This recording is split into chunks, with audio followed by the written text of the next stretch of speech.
What's up, everyone, and welcome to episode 27 of the IncntrolGaming podcast. I'm one of your hosts, Ole, and joining me is one of my fellow co-hosts, Michael. Michael, what's up? How's it going, man? What's up, bro? How you doing, man? It's been a while. It's been a minute. It's been a real long time, man. And of course, we've got our third co-host with us today. We've got Alun. Alun, how's it going, man? Not too bad, bro. Not too bad. All right. So it has been a while. You know, I mean, it's been a really super long time since we've actually recorded. You guys did a recording a couple months ago. The world's been a crazy place. We've all been trying to get through it, but we thought as the approach of a new generation, it's the eve of a new generation. So much has happened. A lot of crazy things in the last couple months. We'll try and recap parts of it. And, this is going to be pretty free-form pod. This one's not going to be too structured. We're just going to, all speak what comes into our minds. And, I don't know how that sounds to you guys. That sound good? Because I got the most basic structure ready for this podcast. But, dumpster truck on fire. That's how we roll. Tale of the times, bro. Yeah, tale of the times. All right, so Michael, where do you want to start with next gen PS5, Xbox Series X, Xbox Series S? I guess the first thing maybe we should talk about is the prices of these things. We got two PS5s. This is crazy. We didn't even think that like the last time we were together. We got two PS5s. We got two Xboxes. We got the regular PS5 and we got a PS5 digital without a disc drive. And we got the chunky, beastly Xbox Series X. And we've got Xbox Series S, which is a less powerful version. PS5 coming in at $500 for the disc version, $400 for digital, and Xbox Series X $500, and then the Series S $300. I mean, I think all around, there's a lot of great value there. These are prices which I feel I was arguing with you guys about, especially maybe more so on the PS5 side. I was like, this is going to be $400 at some point. But Michael, what do you think so far of the prices we got? Yeah, so the prices we got were quite surprising. There was a lot of really close predictions. But I think you got them spot on for the PlayStation prices. I initially thought that they would maybe go 500 and then 450, simply because it's just a disc drive. But I think they had that wiggle room because as we go through the whole series of events, because this was crazy, back and forth.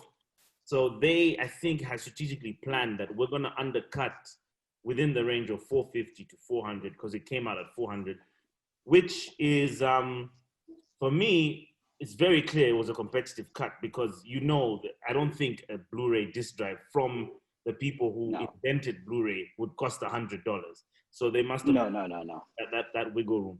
With Xbox, I remember talking about this over a couple episodes ago with you. I think 500 was what I expected in terms of, the One X when it came out at 500. People were like, "Is that too much for a console?" I was like, modern day, stuff, I think 500 is a good price point.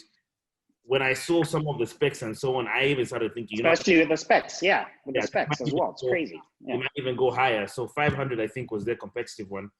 But that Series S at 300 is like, that's really, really big. It's a really that's a really crazy next gen entry price. Yeah, like $300.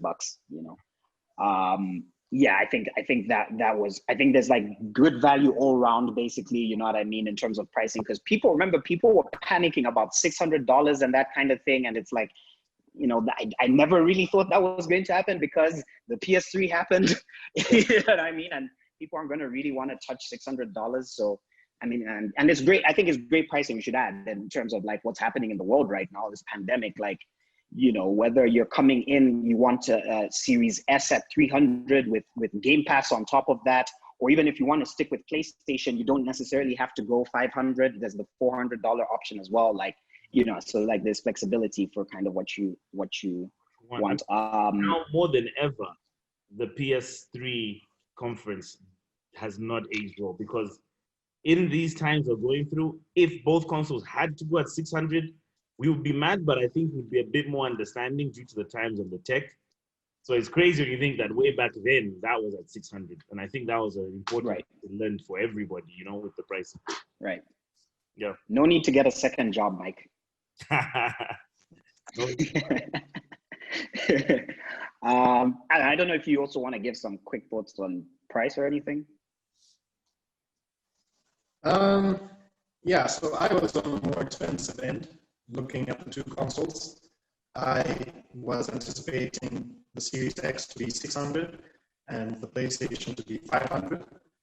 I expected the PlayStation to try and undercut the Series X, and I pretty much figured that the Series X would make sense at 600 given its power, the fact that both consoles are bringing ray tracing finally, which is still relatively a new tech. And yeah, just for a number of reasons, I would have expected more.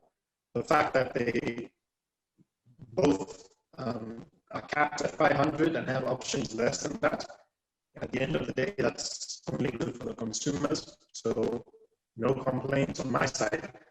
And if the Series S really delivers on what they're promising by saying that you're basically going to have the same graphics, just aiming for a lower resolution at that price, I think personally I want a Series X, but I find the Series S the most interesting just because they were able to achieve that. Again, we have yet to see realistically when the games come out if they will look as good.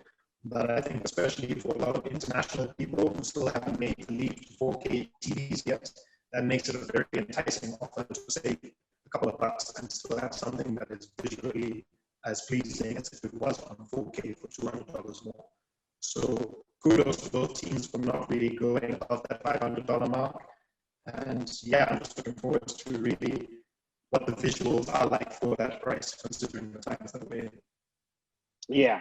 Yeah, no, I think that's like, yeah, well said, basically. Like, you know, the more people that get to game, basically, the better, you know what I mean? Because more money comes into gaming, which does mean that, you know, shareholders get happy and the suits take cash, but it also means more reinvestment into games, right? So that's what we care about. I don't know if we ever went over, we went over specs of both of like PS5 and Xbox Series X, right? So did we? I actually can't remember, because I'm like, I don't know if we need to go over specs really. Yeah, but I think those were like early.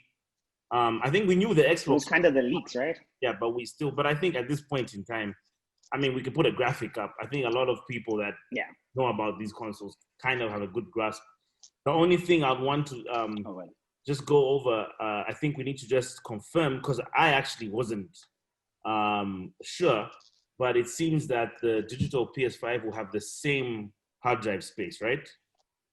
Yeah, it's both 875, you know, they're doing a weird number, not exactly 1 terabyte, but basically the consoles are exactly identical apart from one doesn't have a disk drive.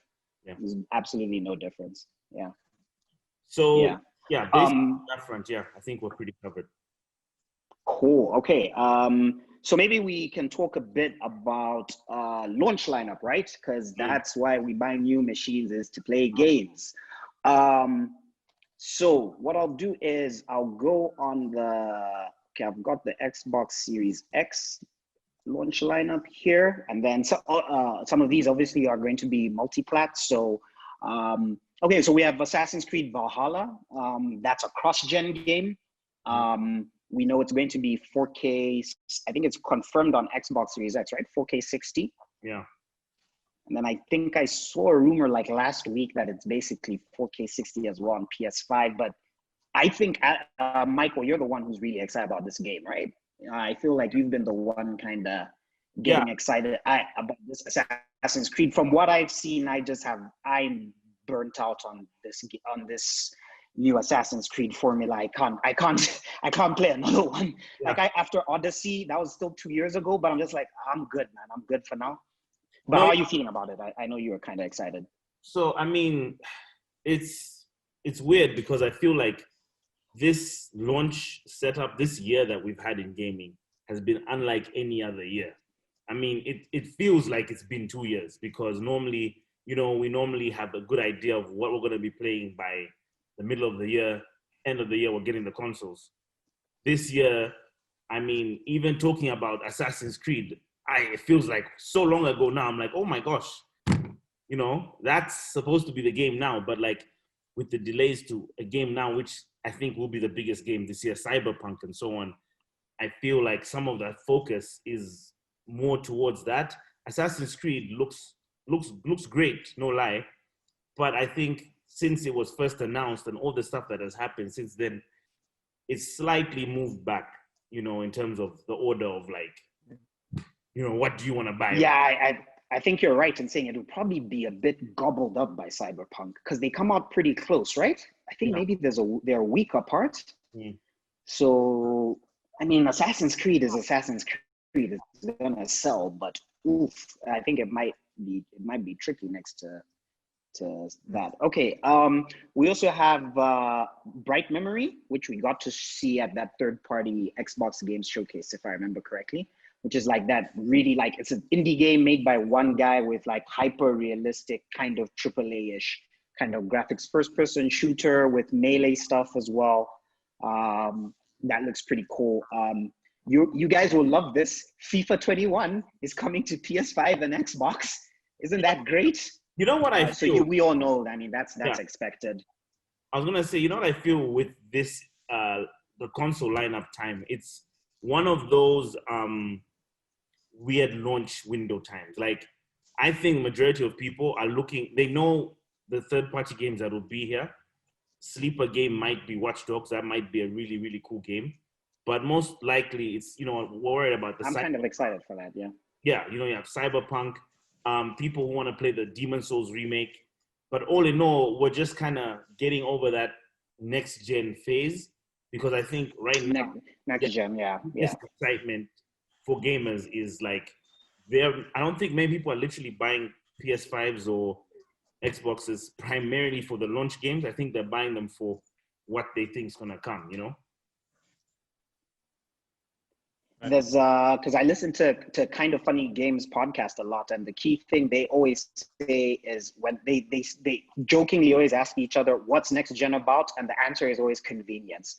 Give me the faster loads, give me the faster menus, give me the prettiest version of the thing, and make my trophy list load 1,000,000 times faster than it does on PS4 because of it's pinging the servers and the slow HDD probably is not helping. Like, you know what I mean? And I can load into my game within a second. You know, that's like really the big thing with, that's part of the big thing with next gen at the beginning. So I agree with that a lot. You're gonna have obviously Gears 5 upgraded for Series X. Marvel's Avengers as well, obviously upgraded.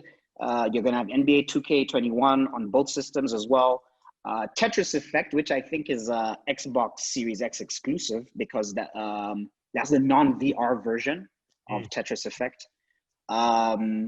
Watchdogs Legion, as well as we kind of spoke about Watchdogs. I'm kind of excited for that.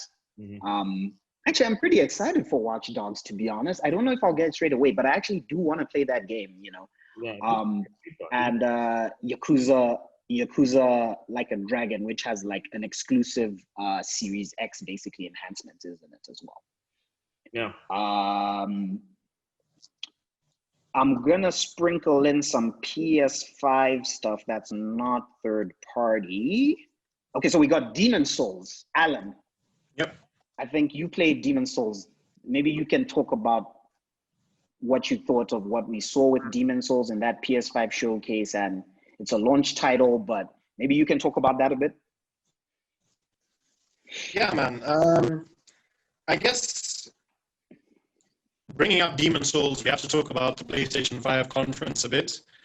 And one thing that was happening as the console was happening and the discussion was happening live is that the way that a lot of the game showcase looked was they were going to be pretty much PlayStation exclusives, with maybe the exception of PC.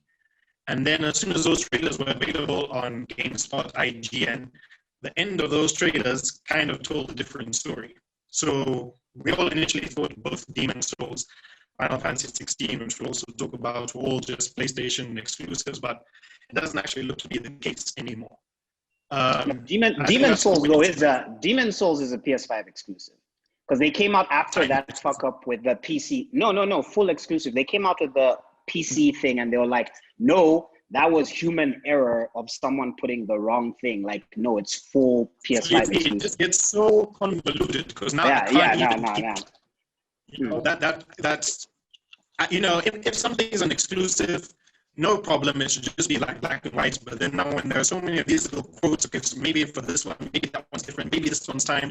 Like as you can see right now, even I am completely lost. So it's a lot of the games are a little bit murky, and it's only when you do a little bit more research that, or like you're saying, announcements after the fact, that things are kind of a little bit more clear. Demon Souls in general, it looks beautiful, like how they've been able to basically keep the essence of the original game and now just include all of these beautiful lighting, different things. The way the caverns look are incredible. The armor is brilliant. I did notice, however, that I know with that trailer, it was captured on PlayStation 5. It wasn't like a PC rendered on the PlayStation 5, for example. But there were some frame drops. You know, I had to double watch just to be sure. But aside from that, I can't complain about the way it looks. It looks absolutely brilliant. I'm not sure if I'll get a PlayStation 5, at least not now. But knowing that it's going to come to PC, I'm definitely going to pick it up. And yeah, looking forward to that one for sure. Another thing on All right, if I can just add, yeah, go on. Like visually, you know, because I played the original one, I played it, then I hated it, and then I later on played Dark Souls, then I liked Dark Souls, so I went back to it. But visually, that game, like if I could even pay a higher of a compliment, for me, looked too beautiful. Like that game looked like I'm used. Yeah, it looks really nice. Like decrepit. Like if you see what the original Demon Souls looked like, and you see Demon Souls was not a pretty game on PS3. like at all, yeah, bro, like at least ugly. Dark Souls, bro. Demon Souls looked like an art project, you know. Yeah. And they've like really sent it like up by 1,000 levels. It looked fantastic. It looked like it was a CGI, you know, type kind of thing. Dude, you know the weird thing is, it kind of reminded me, weirdly enough. Remember Deep Down when at the first ever PS4 conference that. And remember how amazing that looked? But we never actually really got there with most games. They never came close to looking like that. But like this kind of reminded me of Deep Down. Like this kind of looks like as good as Deep Down looks. It's weird. Yeah, like visually, bro. That's what I said. I mean, obviously with the trailer, you know, they they turned on fake mode because when you play that game, the one hits. Be one shot people. But like just to show how it looked visually, like the ambient effects, some of the new animations. For example, when you backstab someone and then he twists the sword inside. Oh yeah. Someone loves these Souls games. Slam them down. Yeah, I just really hope that I don't know, maybe more people get into these Souls games because of this one. But I think I think they will. I think this game is going to potentially comes out with lots of 9s and 10s, and you know our launch lineups are. There isn't much, right? But so people are. I think the difficulty is gonna mess up some people, obviously. But then some people like will get addicted. Like, oh, I've never played a Souls game. You fall in love with a Souls game, blah blah blah, kind of thing. Yeah. And I'm gonna add, like, if people are gonna love that game, then when we do eventually hear about Elden Ring, that will blow the pants off of everyone because that's right. That's like next level, bro. So we also have Sackboy, A Big Adventure, coming out as well and Astro's Playroom, which you know me, I'm the Astrobot fanboy from VR. You know what I mean? So I'm kind of excited for that because it's gonna be pre-installed on every PS5, which is like my dream come true. No, I'm kidding. And it's gonna show off the DualSense capabilities and stuff. Destruction All Stars, which is like a destruction kind of derby game, which I really hope that they show more of. It's a launch game and we've only got basically, I think, 1 or 2 trailers, but I really want to deep dive into that game because it looks super, super cool. Spider-Man Miles Morales, which we can also get into because we learned that Sony's actually going to have some cross-gen games. So the Spider-Man Miles Morales will be on PS4 and PS5, but that game still looks freaking incredible. We also learned that Horizon Forbidden West, sequel to Horizon, is also going to come to PS4, which was a super bummer because we all thought that was going to be a next-gen PS5 exclusive game, show off the horsepower. And then we find out, I mean, I'm still excited, I'm gonna play it, but it sucks that it's, that, you know, I wish that we could have been told from the very beginning, because I wouldn't have been mad if you come out and tell me it's on PS4 as well, then not a problem. No, I would have been mad in terms of, well, yeah, they pulled the wool over our eyes, definitely. They literally 100%. said that we're about 100%. generations and we are putting our focus here. Exactly, yeah. And then they just put it in a little blog post like, yeah, nah. So yeah, that was. It's also coming to PS4. It's like, guys, what the hell? I mean, we're still getting some next gen only games like Ratchet and Clank and Demon Souls and fingers crossed God of War. But like, you know, this one was like bizarre in terms of like you're putting. I mean, obviously it's a financial decision, and I don't, you know, I can't ever go against that. 112 million PS4s out there, you know. But yeah, just bizarre, I think confusing. The problem about that is, you know, just like you said, they shouldn't have lied. They should have just said, if they intended to do that. You could have just said, yeah.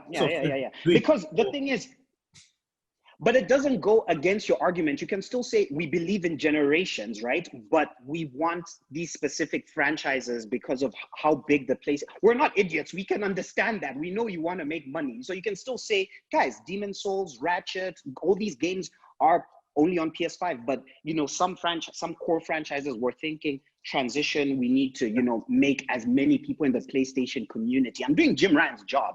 You know, yeah, no, but you see, that's the point. I think it was to try and. The thing is, you're right, but yeah, because if you remember, around the time that they said we're pretty much going to focus on PlayStation 5 games going forward, around the same time, Xbox said that, you know, we're going to, I think, correct me if I'm wrong, but we're going to have that 2-year grace period where we're really going to try and push both the old gen and new gen with all of the games. And I remember even saying in the group, like, I understand both positions and I find both of them interesting. It'll be very interesting to see that moving forward. So there's nothing wrong with PlayStation 5, you know, allowing some of the games to be on PlayStation 4. The issue was the transparency, because that got, like you say, a lot of PlayStation 5 enthusiasts like, yes, this is a reason why I want to take this console over that one, because I'm going to see nothing but next-gen titles. So there's nothing wrong with what they did. It's just that transparency and the fact that they didn't even make it like a big announcement to be like, oh, hey, guys, by the way, it was kind of like read the footnote sort of thing. It was very, just the way they did it was. The blog, my favorite, on PS blog, just a little, it's also coming to PS4. And then you have Guerrilla Games coming out after it saying, don't worry, guys, it's going to be amazing. That's, the way that they put it, I'm not happy. Yeah, no, my biggest thing, to be honest, the lying part, weirdly enough, I don't care about. I'm more just like, I wish Horizon was only on PS5. Like, I'm selfish, you know what I mean? I'm just a selfish guy. I know there's 110 million of my PS4 bros and gals out there, but I'm just like, I just can imagine Gorilla with, guys, look at how Death Stranding looked on PC, you know, up-res. Now imagine what Gorilla can do alone with that on PS5. It's like, I just wanted that, but you know, Guerrilla working on a super secret second game. I hope that one's PS5 only. Okay, not to keep hanging around here too much because we still got a lot to get through. We also have Godfall on PS5, which is the action RPG looter kind of game, which people are calling what was that? What's that? Like Warframe. What's that free to Warframe? Warframe. People are calling it the Warframe of this launch and stuff. I think it looks mildly interesting personally. And then, I don't think I'm missing anything else. I thought we'd save Cyberpunk for the end of kind of the launch games because we all are super, super excited about Cyberpunk. Quantum We got some footage a couple days ago, Night City Wire episode 3, got some new trailers. I don't know, guys. I just cannot wait to play this game. Like, I really hope you're playing that Postcards from Night City thing I'm talking about here. But the world building is just absolutely insane. CD Projekt Red is saying the right things, talking about hand placing trash, you know, in the entire open world. Hey, The way it looks at night, hand placing trash. I don't. You know why I don't like that? I still appreciate everything. I'm still excited.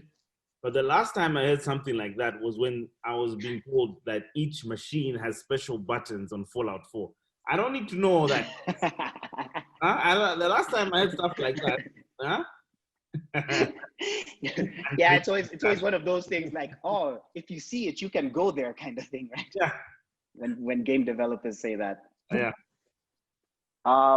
But yeah, anyway, apart from hand placed trash, yeah, I mean, just the city itself, like we were talking about a bit earlier, the fact that there's the Badlands as well. You know what I mean? Because you know you're going to sometimes just be tired as V. I'm done with the city for a bit.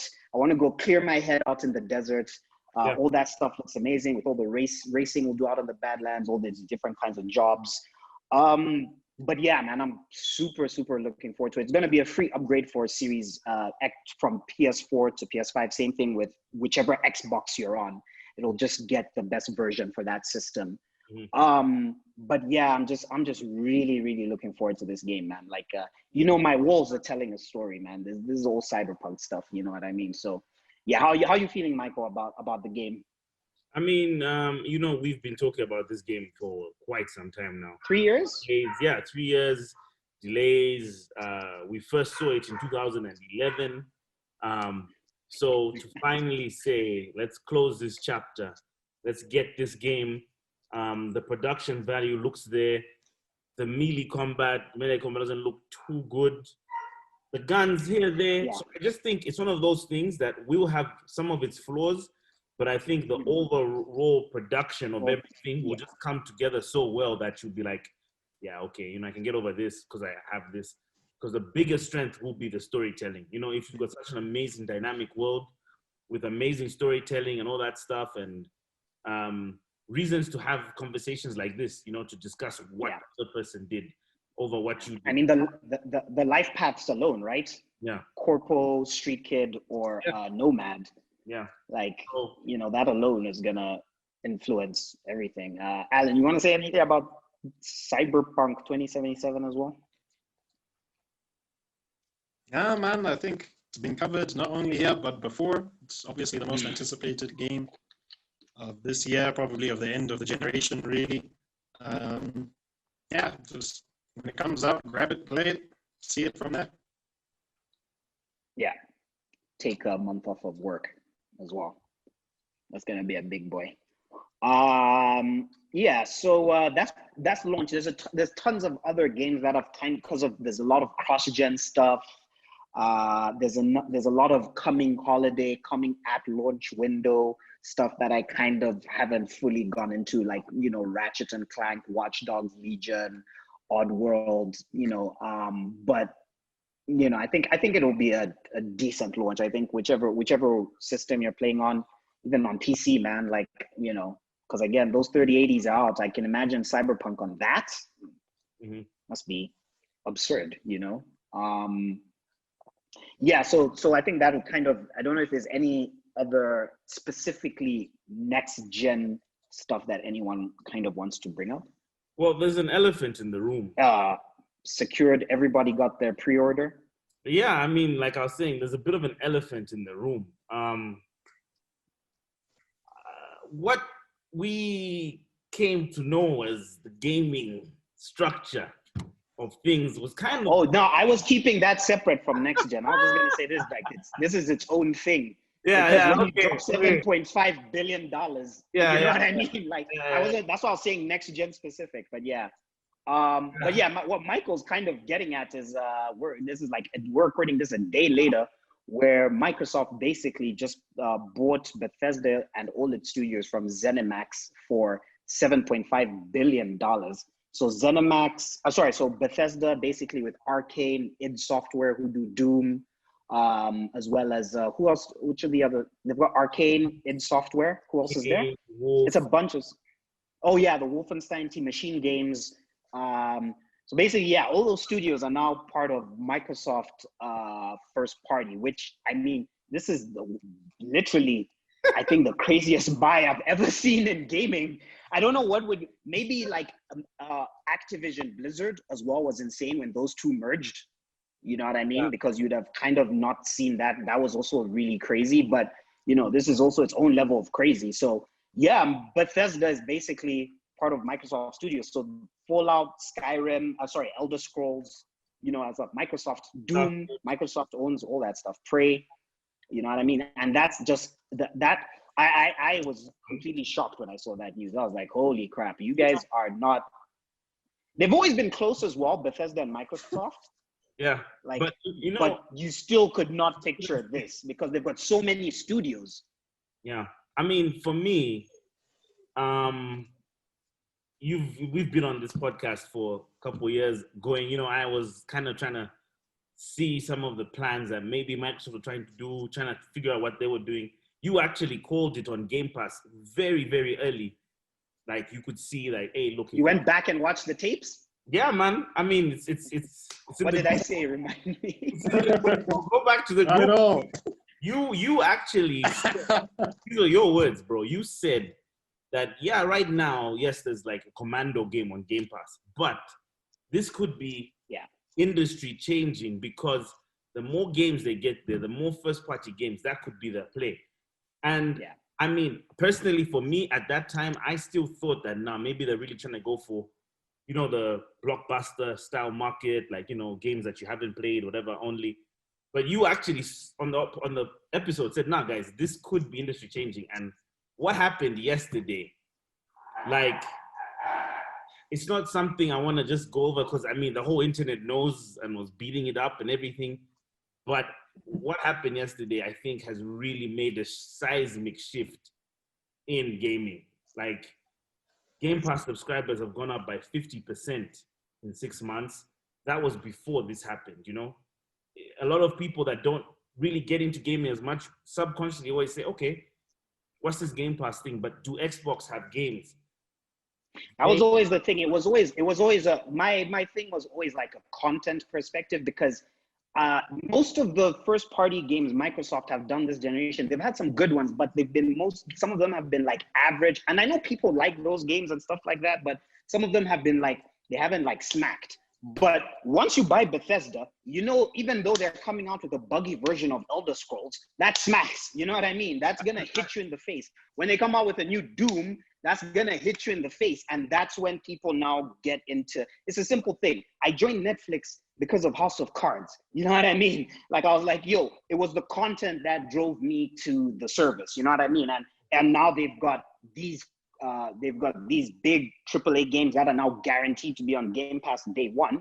Yeah. And on top of that, if I'm Microsoft, none of those games are coming to PS5. You know what I mean? I'm not putting Elder Scrolls on PS5. Why the hell would I do that? I'm not putting Starfield on PS5. Hell no. You know what I mean? So on top of that, you have to think about, like, you know, potentially Microsoft are saying, okay, case by case basis, but potentially like all those games are going to be not possible to play apart from Deathloop and Tokyo Ghostwire, which are timed exclusive on PS5, which is also crazy because those are Bethesda games.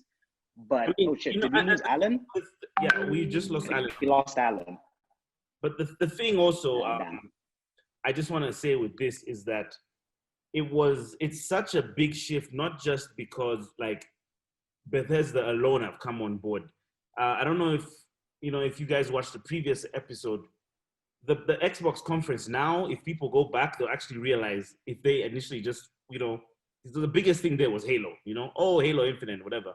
But there were some gems there that were like, Avowed, this could be a Skyrim-like type game. You know, Stalker 2, people. So you have some of that content where you're like, okay, let's see that Senua's Sacrifice. Those look like, you know, quality first-party games, Fable. And now you've just added like eight new studios. I mean, not new, but like well-renowned studios that have well-established, established franchise. I mean, this isn't in Exile. Yeah. You know what I mean? So I think we got Alan back. Yeah. I mean, you back?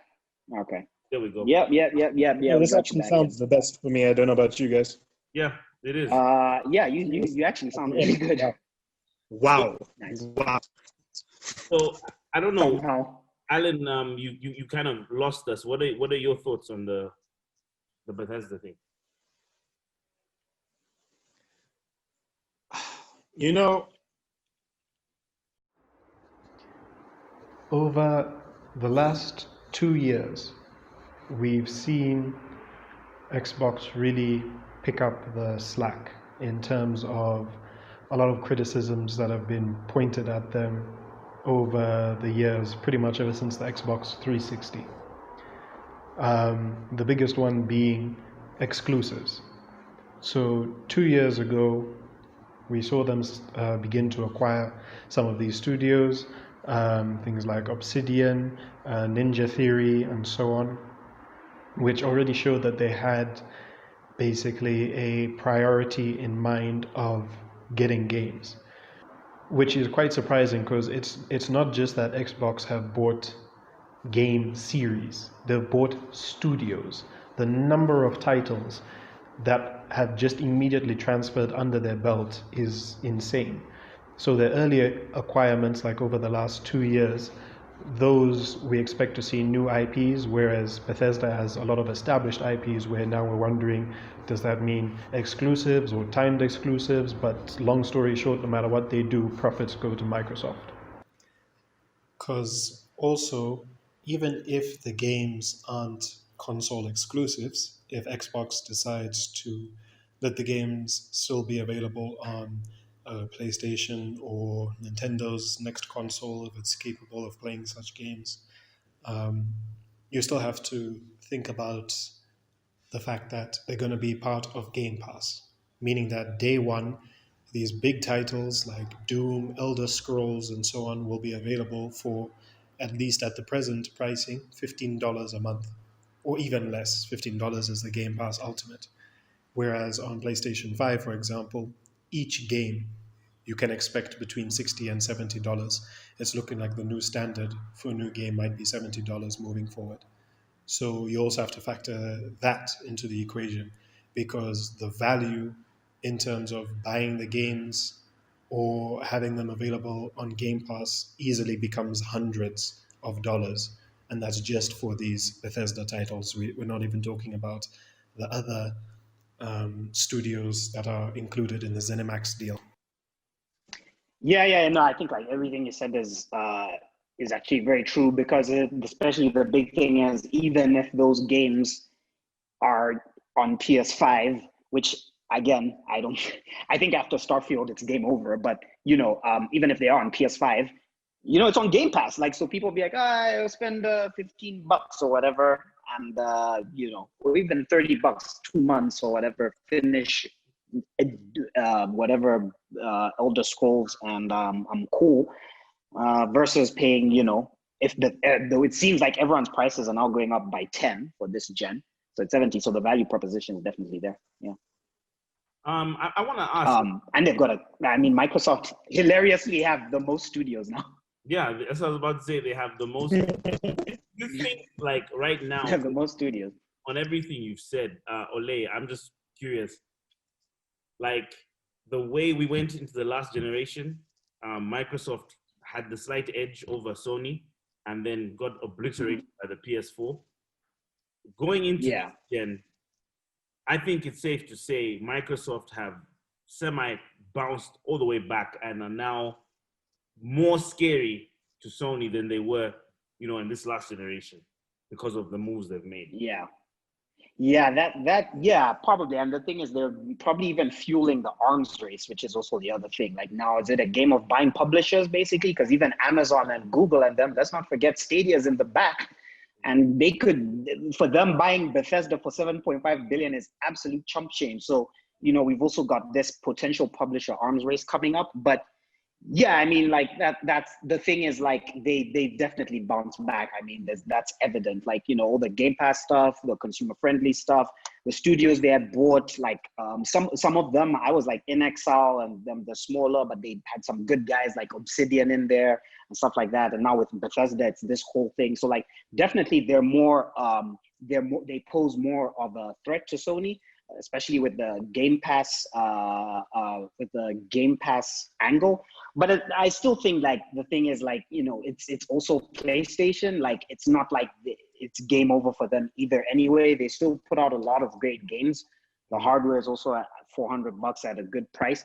You know, you still have people who just really love their PlayStation, and you know, PlayStation is just gaming are interchangeable, especially like you're saying in some of these lower market areas where Xbox has had no presence at all. You know what I mean? But that could change, obviously, with, you know, flooding Series S's into those markets and doing good marketing campaigns with Game Pass and stuff like that, making it easy to do transactions in your currency. You know, you do all these things, then, you know, but it's going to take a lot of time as well, because PlayStation is also very ingrained. But I think Sony definitely need to like look at this and be like, okay, we need to, you know, we either we gotta put more cash into our first parties. You know, like Gorilla's got 2 teams now. They need to put out games maybe at a better pace, because Xbox, with now all those studios, you could have something on Game Pass every 2 to 3 months, right? And it's of a very decent quality from first party. Whereas like PlayStation, obviously the types of games that they make and the number of studios they have are less. Yes, the game's coming out and it's amazing, but maybe you're also waiting, you know, you're waiting longer for those games. So it's about, you know, maybe doing something like what they've done with Gorilla. They're making Horizon, but they've got another team that are working on a multiplayer game. Same thing they're doing with San Diego Studio. They've got this new studio that they haven't revealed yet that people think is working on an Uncharted kind of game. So like they're gonna have to do stuff like that, but it's not gonna be comparable because they don't have 7.5 billion cash to just drop like a rock on the, you know what I mean? So bro, that was it's like a different arms race. We need to For me, it was like I will always remember the PlayStation 4 meme. This is how we share games and what that did. And I'll always remember this as being, I mean, you could make a documentary on this release, bro. Literally, like people holding out release prices. No one's saying what the price is. Then I think they literally... You guys going crazy in the group about pricing, and I was just saying relax. No, you know, in all honesty, it was like, it was crazy. It was stressful, man. We're in COVID. We don't know when we're going to get it. And then I think Microsoft, like, they faked, man. Those guys pump faked, bro. They leaked on purpose the prices and the EA to make it look like, yo, this was our play. And immediately Sony were like, we got them. Let's sprinkle in some Final Fantasy. It's never coming out, but we know what that's going to do. God of War logo. Oh, Final Fantasy. We forgot to talk about that. But yeah. And that was like, for me, when I saw it, I was like, okay, this is dope. But I was a bit more like, asking questions. But the effect they wanted from their conference, Sony at that time, totally worked. They got people hyped. Pre-orders are up now. They didn't even give you... Yeah, the content was amazing, yeah. And they didn't give you a time to think. They're like, buy now. This is what you've seen. Don't go read our blog. Come pre-order. And people were on it. And like Microsoft literally... Also on PS4 and small text. Yeah, also PS4 small text. And then Microsoft were like, all right, this was the real blow. It was too much, man. It was a bit too much. It was a bit too much, bro. I'm like, well, I mean, the thing is, it's a crazy buy. It's a buy which, even if I had said it last week, you guys would have called me crazy. I would have called you crazy. And on top of that, I've said, okay, maybe in a few years, if the next Fallout comes out and it's trash, or Starfield comes out and it's trash, then maybe the value goes down, and MS will be like, all right, we'll buy them or something like that. But you know, yeah, you're completely right. Like, it was legitimately like a crazy industry-shaking move. And even though Bethesda and Microsoft have always been best buddies since like forever, it's still mad. It's still mad. But yeah, should we wrap up there? Because I think what have you been pretty much covered. We missed you on the podcast. What have you been playing? Oh yeah. You have your pre-order secured. What are we expecting in 2021, bro? Yeah. My pre-order is very secure. I believe the kids say it's in the bag. But yeah, PS5 is secure. What have I been playing on PS? What have I been playing lately? Weird stuff, man. I've been playing like ever since Ghost of Tsushima, like that came out, I've kind of like, no game really has been really doing it for me, nothing new. So I've been playing a lot of Pro Evo, Master League, which is super boring to hear about. I was telling you guys in our InCntrl group, I've been playing Dying Light Enhanced Edition, which is basically, probably you guys watching this will know, it's a first-person open world zombie parkour game. So you're going around bashing zombies, doing these missions as a guest. Story is absolutely just it's terrible. But the game is pretty fun in terms of the parkour stuff and how you kind of have to go around. It takes place in South America. I don't know if any of you have played Dying Light. It's a very old game, by the way. No, Sorry, I have. guys. It's like 4 years old. I bought it for $5. Yeah, I think it was. I really. Have you finished it? No, I didn't finish it. I just really enjoyed it. It was something different. Right.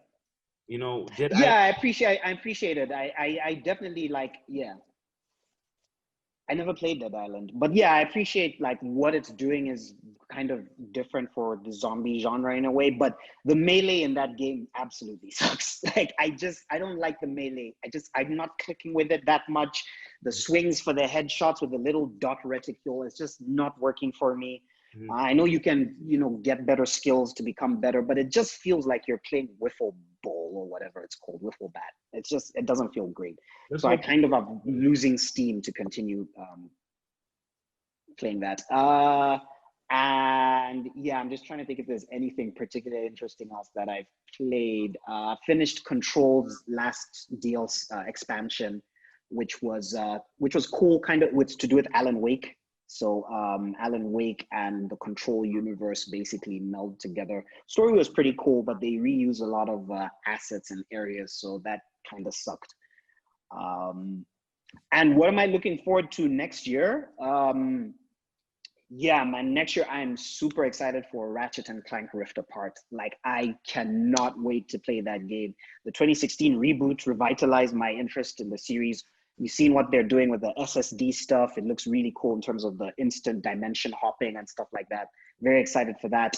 Obviously, God of War, Ragnarok is coming. That game is not coming out next year, though. No, there's no chance Santa Monica can release a new God of War. Yeah. When they put up 2021, in the conference, I was by myself. I literally said to my TV, "You're taking the piss."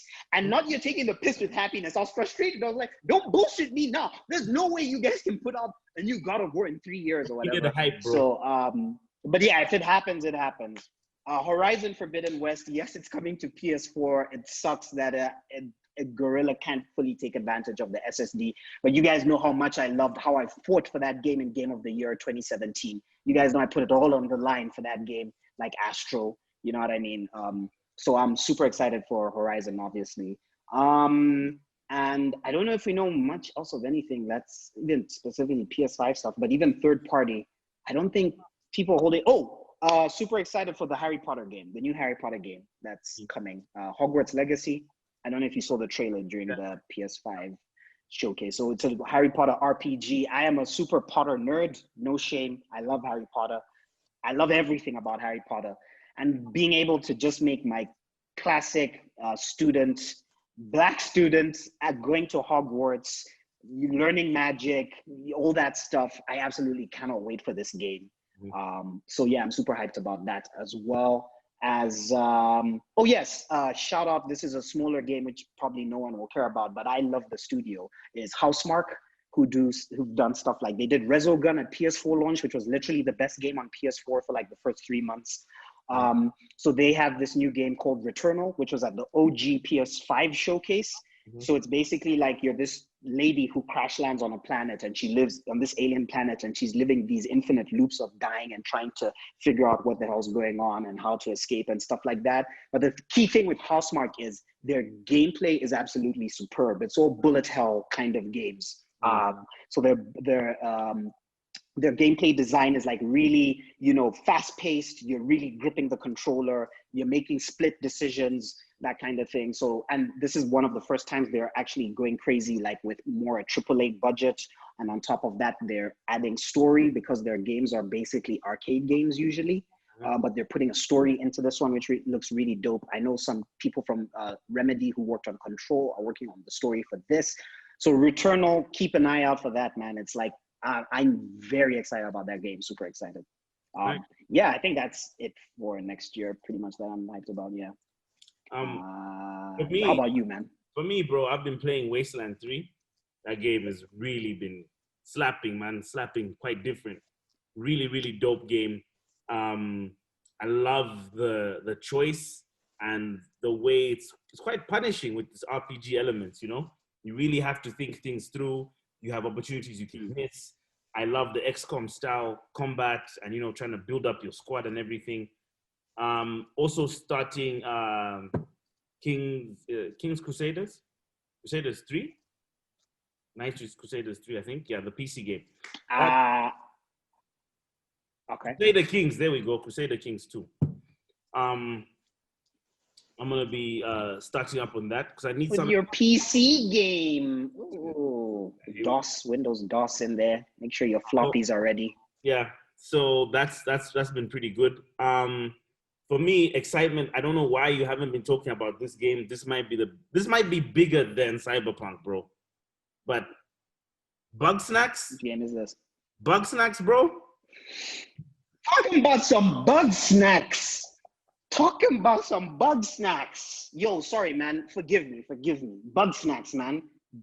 That's game of the generation. Yeah, man. Yo, the music in that game is dope. I love the music in that game. Very addictive. But for me personally, what I'm looking forward to 2021 is owning an Xbox, bro. Like at this point in time, it's just like, go. Where are you leading us? Let's go. What games am I gonna get without having to pay for them? That's the biggest excitement for me. I wanted to just know before we go to Alan, Ole, will you consider buying an Xbox in this next generation based on everything that you're seeing so far? A Series S or a Series X? Oh, I'm building a computer, so I'm gonna join you PC nerds in that world. So I don't think I'm gonna need to buy an Xbox because I've always wanted to build a PC for like 3 years. I always just was gonna buy my PS5 first, but I'm going to build a computer and then I'll get Game Pass. So I can play well. Hey. Oh yeah, if there's a game that I want to play, then I'll. But the thing is with PC, because I want to play my Football Manager there, and I want to play just some few other like PC specific games there as well. And I want the stuff for when we do streaming, and because we want to do the Elder stuff like Elder that. Scrolls 5, man. All those games might just be locked there, so you might as well. I mean, yeah, that's but the thing is, I'm not really stressed because I know I'm going to build a computer, so I'm good. That makes sense for you because yeah, it's dope, definitely. You know what I mean? So the thing is, if I was buying an Xbox, I'll probably still get a Series X because I can't do. I don't think I'd want 1440p on my TV and stuff like that. I worry the games would also be gimped long term because of RAM, less RAM and stuff like that. But if I was going to buy an Xbox, which if I wasn't building a PC, then I'll consider with Elder Scrolls, especially because I need Elder Scrolls. You know what I mean? I can live without Arcane Studios. I can probably live without Doom. These guys actually don't think Doom Eternal's ration. Like them buying studios, it's like, okay, what can I survive on? Elder Scrolls is, but that's the thing. The thing is, I feel sorry for people like everything and they only play on PS5. Because for me, Elder Scrolls is the one where I'm like, dude, even if this game's a buggy, trashy mess, I'm gonna want to play it. That's why Avowed might be about like good. Xbox like now own most of the Western RPGs, bro. You got Obsidian, right? Yeah, and there's Obsidian, crazy NX-File. But yeah, on my terms, I've just been playing Wasteland. I'm gonna be playing some Crusader Kings. Dota, of course, stays in the system. And I'm just waiting for Cyberpunk. To be honest, that's the big one. I need my energy for that. Alan, right. We still got him. Is he there? Guys, let me know if my speaker sounds good. Yeah. We can't see you. You sound good. You sound fine. Yeah, this is the fastest way I can get through. I completely agree with Michael. For me, my big thing I'm looking forward to is being a part of Game Pass. I've kind of held it off on PC for now just because work's been really hectic. I know I wouldn't have time to really sit down and play as many games as I would like. But hopefully next year, start pushing that. Definitely looking forward to the Medium. I think next year, that's my most anticipated game. Obviously playing Cyberpunk, whether it's on Series X or if I'm able to update my rig, have all of that beautiful ray tracing going on. And long term, definitely hands down, my most anticipated game is Avowed. Even knowing that Xbox has Elder Scrolls, if they stick true to their word, where they basically leave the developers to their own accord, I still am way more excited for Avowed, simply because of Obsidian's track record, what they were able to do with Fallout New Vegas over Fallout 3. And I mean, just looking at it in terms of which console would I get, the mere fact that in terms of RPGs, Xbox owns both Bethesda and Obsidian. I mean, you know, if heaven forbid they start doing some partnerships and, you know, really start pushing that together, I mean, short of JRPGs, I don't see why I would look anywhere other than Xbox. And also, I just wanted to add, Ole, to your concern of wanting to build a PC. You know, I'm the biggest advocate of PC building, and I encourage You're gonna help everybody me to build do it, that. man. You're gonna help me However- build that thing. Oh, no, definitely, bro. I'm going to sit with you and PK when you get those things. I'm sure we're going to have some dope episodes where everybody's building their rig. I'm definitely looking forward to that. But I think in terms of joining the Game Pass ecosystem, it would make sense to at least still get a Series S, because not only would you be able to play those games sooner and faster and cheaper, but don't forget that there are some Game Pass titles that are only on console. And so, for example, Red Dead Redemption last year was only on console. It wasn't part of PC. So you also have to factor that into the equation. You might still be missing out on some games that are really focused on them trying to push the console. Yeah, that's true. Yeah, but you know, the thing is, there's just so much to play definitely, anyway, like I said, so build it's one that of those PC, things. but I think a nice little entryway, get that Series S as well. Yeah, I'll think about it, but I'm not leaning towards it that much. Because I have PC only games as well that I need to. I have to start Football Manager again. I can play it on my MacBook, but I want to be on the widescreen monitor, fully in there. And there's, but yeah, I would probably think. You know what? Probably towards the very end of the generation, maybe. Then again, will it be running games that well? I don't know. We got so much to think about with these new systems. We gotta. I mean, can't wait I think to see the how it way shakes that out. I would look at it is the Series S would be great, like you're saying now, for short term, and it's your introduction. Because once you build your PC, trust me, you won't look at your consoles either, even PlayStation 5. If there's a game that's on everything, you will put it on your PC because you know you've got guaranteed the best graphics, you've got your DLSS2 running and all of those sorts of things. But like I said, to get your foot in the gate that much faster, to experience Game Pass that much faster, to see some of the Xbox exclusive titles that you might otherwise actually have a genuine interest in. You know, like obviously now I think they're not good enough for you to say, let me buy a console for that exclusive. There's nothing. Once you have a to console for $300, you can dip your toe into the water and find something that you otherwise might not have been able to experience. So it just gets you access to those games that much faster, being able to play that many more games that much sooner. And yeah, I think for most people who are considering PC, it only makes sense unless you have the money right now for that baller rig to at least then be able to dip your toes with one of the consoles. Can I just do a quick segue? Just quick segue, guys. I just need to confirm with you guys. Pre-order was secured. We got the box. It's coming in hot. Shout out to Robbie. Shout out to Robbie. It should not come in hot. It should not come in hot. But yeah, go on. Shout out to Robbie, who is another.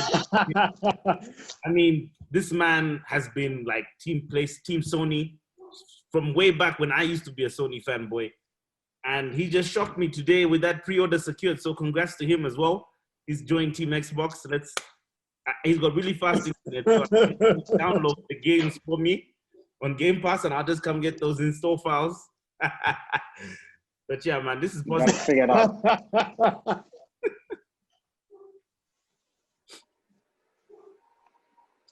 All right, Cool. Glad dudes got their pre-orders in. Then definitely cool. Anyway, I think we've been running for an hour, so Yeah. we probably should wrap it up about here, right? I think we covered everything. So, guys, I really hope that you enjoyed this episode. It's been a long time. I guess we'll try now be a bit more consistent, if at all possible, in this crazy world and with all our hectic lives. And we need to do unboxing, bro. We need to unbox some of these things, bro. Use your phone. Get us that fresh PS5 unbox. I know I got my right. I'm gonna open it. I'm gonna cut it up. Yeah, probably should do a couple of unboxings. Now you know what? Don't do that. I don't want you X. guys sending me videos and I have to edit and be jealous. Nah. You edit that stuff yourself. Yeah, we're gonna have to do that all by ourselves, Mike. Then we'll upload our own unboxing. That's cool. But yeah, guys, I don't know, Alan, you want to say anything else? Sign off. Yeah, man. I just want to say 2020 has been absolute cuck, but in the gaming scene, I think it's been one of the most exciting years we've had in a very, very long time, and definitely just looking forward to the possibilities of 2021. Mike. Yep, I want to agree. I want to say one day we're going to make a documentary specifically about, the way this year has been, especially with gaming, the back and the forths and the here and the there's. And at the end of the day, I think we are winning now as consumers. That's what I've always cared about as consumers. I think we're in a very good place now. And let's look forward to next year. Yeah, well said. So thanks a lot, guys, for tuning in into this episode of the InCntrl Gaming Podcast. We've missed you all. Make sure you subscribe to IncntrolGaming ZM on Twitter. Please give the video a like if you enjoyed this. Give it a dislike if you didn't. Maybe drop us some comments what we should talk about in the next episode. Tell us what you guys have been playing lately. And we'd love to respond to what you guys are talking about in there. But until then, man, all you guys take care of each other. Stay safe. Wash your hands and all that stuff. Don't forget your mask. And we'll definitely see you guys next time. Thanks for tuning in.